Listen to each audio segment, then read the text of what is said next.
Je vais commencer par dire assalamu alaikum parce que je ne veux pas dire bonjour alors qu'il fait nuit ou bien dire bonsoir alors qu'il fait jour. Donc, je salue d'abord tous les supporters de Khouribga qui sont au Maroc, qui sont en dehors du Maroc, partout dans le monde. J'ai tenu à vraiment m'adresser à vous, question de vous expliquer un peu par rapport aux rumeurs de mon départ à Khouribga.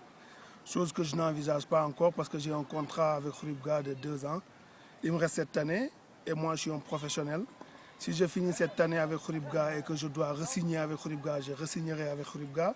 Si je dois partir aussi, que ce soit au WAC, au Raja ou rentrer chez moi, je le ferai. Mais à l'heure où on est, je veux vraiment vous assurer que tout ce qui est en train de s'écrire dans les journaux, à savoir que je réclame ma prime de signature. Oui, je réclame très bien ma prime de signature, mais à savoir de dire que je pars, non, je ne pars pas. J'ai 2 ans et je compte vraiment honorer mon contrat avec Roseka, finir mes 2 ans et après quand il faudra partir, je partirai et je reviendrai parce que je sois entraîneur à Khouribga ou que je ne le sois pas, moi je suis un Khouribgui. C'est une ville que j'ai grandi. Je suis venu ici, j'avais 21 ans. Maintenant, grâce à Dieu, j'en ai 41. Donc c'est 20 ans d'une vie. J'ai mes repères à Khouribga, j'aime les gens de Khouribga. Donc aucune personne ne pourra essayer ou vouloir salir ce que j'ai fait. Parce qu'avec cette équipe, je suis monté avec eux en première division, en deuxième division, où on a fait 30 matchs, une seule défaite à Bernossi. J'ai réussi à gagner une coupe arabe avec eux. J'ai réussi à jouer 2 finales avec eux. J'ai réussi à être capitaine avec eux. J'étais international. J'ai amené le nom de Khouribga au Mali, au Nigeria, au Japon, à Corée, un peu partout. Donc aujourd'hui, je suis revenu encore à Khouribga. Donc il n'y a personne qui peut enlever cet amour qu'il y a entre Omar Diallo et l'OCK. Maintenant, encore une fois, je reviens au professionnel que je suis. Je suis un étranger, entre guillemets, comme vous voulez, bien vrai que je me sens comme un Marocain, mais j'ai des charges, j'ai une famille, j'ai des devoirs, j'ai des droits. Je suis venu au Maroc pour gagner ma vie, je ne le cache pas, et je veux la gagner parce que c'est une carrière que je suis en train d'entreprendre, une carrière d'entraîneur jeune gardien, et j'espère, Inch'Allah, que Dieu subhanahu wa ta'ala m'aidera à aller vraiment au plus loin de mes attentes. Mais aujourd'hui, ce qui se passe avec Khouribga, c'est que j'avais signé un contrat de 2 ans avec M. Dardaki qui était dans ce temps-là président de l'OCK. Donc en signant le contrat, il y avait une confiance totale. Il m'a proposé de signer 2 ans et moi je lui ai dit que je veux 2 ans, 20 millions. Et malheur pour moi que Khouribga va exploiter, que j'ai eu tort, que j'ai eu raison. Mais tort et raison, c'était par rapport à une confiance que j'avais à M. Dardaki qui était président, Iskadi qui était vice-président, M. Jadir Meloud qui était secrétaire administratif. Donc il y avait une confiance indéniable. Donc j'ai signé ce contrat qui me lie avec l'OCK de 2 ans. À ma grande surprise, comme l'année dernière, je suis venu demander une avance pour inscrire mes 5 enfants. Ils m'ont fait comprendre que dans mon contrat, c'était bien écrit que ce n'était pas pour chaque année, c'était une seule fois. Et chose que je n'avais pas compris et que je me suis référé sur l'article 9 qui entreprend les litiges et je les ai expliqué que moi, je ne l'avais pas compris comme ça. Et avant d'aller vers eux, je suis parti voir M. Dardaki, que je respecte beaucoup, que j'ai demandé qu'est-ce qui a été dit entre toi et moi. Et M. Dardaki, il est encore vivant. Il m'a dit qu'on a signé un contrat de 2 ans avec chaque année la somme. Qu'on n'a pas besoin de dire parce qu'on n'est pas là pour dire qu'on gagne bien ou qu'on gagne mal. Mais on est très content d'être là et on gagne notre vie. Donc quand j'ai demandé une avance, ils m'ont dit carrément que mon contrat ne me permettait pas d'avoir une prime de signature cette année. Et moi, je les ai dit que moi, sans prime de signature, je me vois mal comment travailler avec vous parce que c'est tellement compliqué, j'ai des charges, je ne vais pas raconter ma vie. Et partant de là, je me suis référé de ce que la loi m'a donné, c'est d'abord de demander par écrit une avance. Que j'ai demandé, qu'ils m'ont répondu verbalement avec Haslar et Haznedmi, qui m'ont dit que ta prime de signature n'est pas écrite dans le contrat. Peut-être que tu as été, entre guillemets, lésé par les autres. Peut-être que tu n'as pas bien lu ton contrat. Donc je les ai dit, moi ça je n'accepte pas. Donc moi, il me faut cette prime de signature parce que j'en ai besoin, j'y compte, j'ai fait des projets, et voilà. Et après, je me suis renseigné encore. On m'a dit que tu dois te référer sur l'article 9 qui est litige et que tu dois encore écrire à ton président pour lui demander de revoir sa position. À ma grande surprise, ce n'est même pas le président qui me répond. Et ça me fait mal encore, je le dis haut et fort, hein, parce que ma lettre est adressée à monsieur le président. Donc une réponse, quand je signe un contrat, je ne le signe pas avec le comité, je le signe avec un président. Donc le président qui vient remplacer l'autre aussi devait me répondre en tant que président, mais pas par le comité à décider, parce que moi, je n'ai pas signé de contrat avec le comité, que je respecte, qui sont des gars élus, qui sont des gars cooptés, qui ont été comme moi aussi, parce que moi aujourd'hui je suis élu par rapport à mes performances, je suis élu par rapport à ce que les gens attendent de moi, donc je suis comme eux, on travaille pour le bien de l'OCK, que je les respecte, que je ne connais même pas les membres, pour dire vrai. Donc voilà quoi, parce qu'il n'y a personne qui est venu un jour me dire que je m'appelle tel, je suis tel. Je l'entends comme tout le monde. Il n'y a personne qui m'appelle pour me demander ce qui se passe, il n'y a personne qui me demande. Donc tout ça, c'est des détails. Mais comme j'ai dit encore, je tenais tellement à vous parler, vous les Khouribgui de cœur, qui aimez le football, hein, parce qu'aujourd'hui, il y a entre football et jouer au ballon.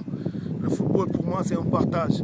C'est quand tu viens quelque part, tu te fais des amis. Quand des Sénégalais viennent au Maroc en jouant au football et épousent des Marocaines. Quand des Marocains vont en Europe jouer au football et épouser des Européens. Pour moi, le football, comme l'avait si bien dit Moustapha Mader, c'est une union. Quand tu joues au football et que tu n'es pas prêt à te faire des amis, pour moi, tu n'es pas au football. Aujourd'hui, moi, ce que je regrette à Khouribga, c'est que je suis en train de vouloir revivre ce que j'ai vécu en 2002, où j'étais capitaine de mon équipe nationale, où j'ai eu des problèmes et qu'on m'a mis derrière le poteau, que j'ai enduré avec professionnalisme et que j'ai eu à écrire à la FIFA, à leur dire ce qu'il fallait.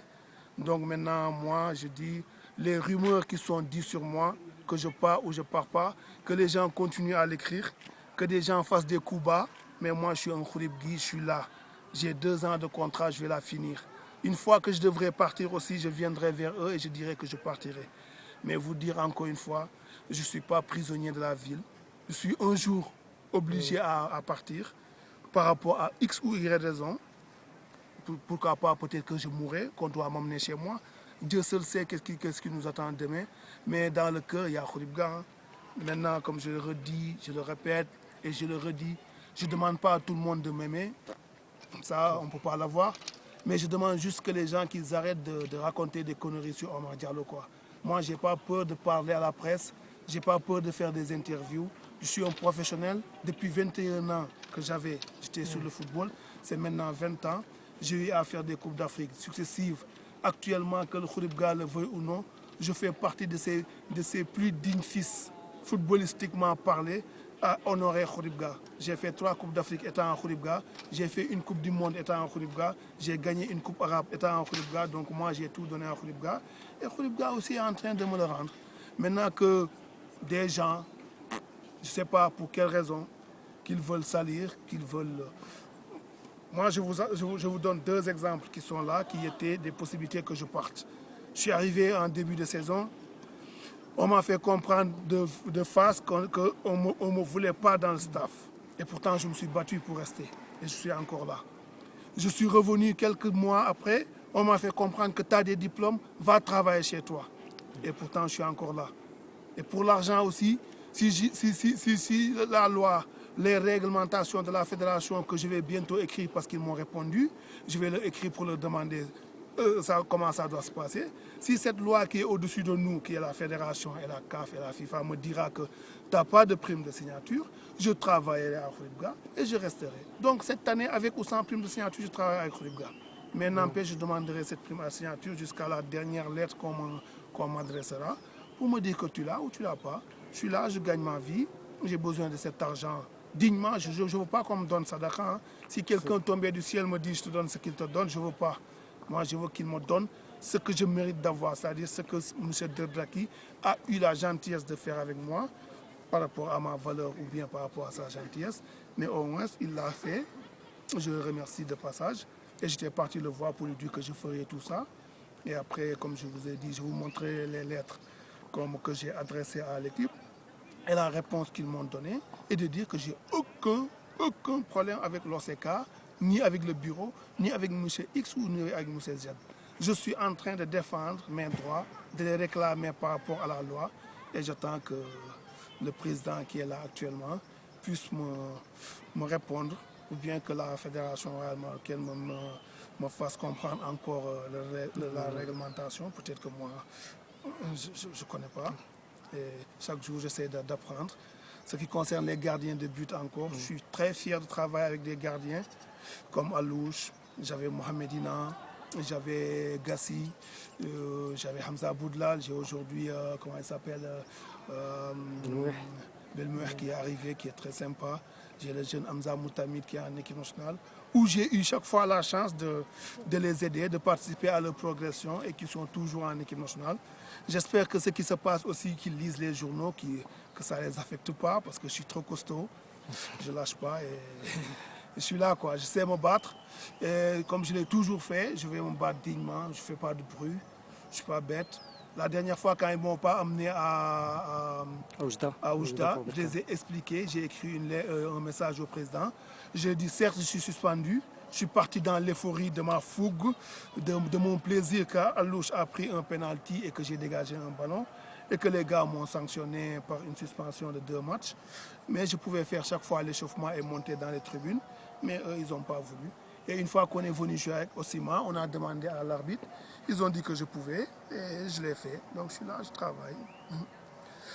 Donc on peut dire que vous êtes encore ici à Rubga, même si ce problème de prime signature, même si le président a répondu que vous n'aurez pas vos primes signatures. Jusqu'à ce que Rubga résilie mon contrat ou que moi je résilie mon contrat. Ce prime de signature n'affectera point ce qui me lie avec Rubga. Si moi, ce qui me lie avec Rubga, c'est d'abord l'amour. Parce que je répète encore, avant que je ne vienne ici, et tout le monde se rappelle, les gars de Safi ne vont pas me laisser mentir, ils avaient un entraîneur qu'on appelait Alain Guéguer, qui était un Suisse. Et avec lui, il y avait un Sénégalais qui s'appelait Brimo Diop, qui est décédé, que Dieu paie à son âme. M'avait contacté du Sénégal pour que je vienne signer à Asfi, avec le salaire que je gagne actuellement aujourd'hui à Khouribga. Et ça, je vous parle de 2006, voire 2007. Et que M. Charby, que je salue et que je respecte au passage, m'a appelé pour me dire que tu ne vas pas partir à Asfi, tu vas venir chez nous parce que tu es un fils de Khouribga. J'ai dit, si Khouribga veut, je viens. Et je suis venu avec la moitié de ce que Asfi m'avait donné. Donc ce n'est pas un problème d'argent. Mais il faut qu'on soit aussi franc. Moi, je viens ici, je viens pour gagner ma vie. J'aime le football, je l'adore, mais maintenant c'est une locomotive, c'est un moyen de travail, un moyen de gagner sa vie. Et je compte gagner ma vie. Autant de fois que je ferai monter ma valeur marchande, autant de fois que je demanderai à n'importe quelle équipe qui viendra vers moi de me donner tout ce que je demanderai pour pouvoir leur donner ce qu'ils attendent de moi. Donc j'ai des charges, je suis un professionnel et automatiquement il faut que je gagne ma vie. Mais je suis à Khouribga jusqu'à la fin de la saison, si le président, si le contrat, si tout me le permet, je suis encore là. Et vous savez que vous avez la bienvenue. Merci beaucoup. Merci Mohamed. Merci Merci à pour vous. cette invitation. Merci.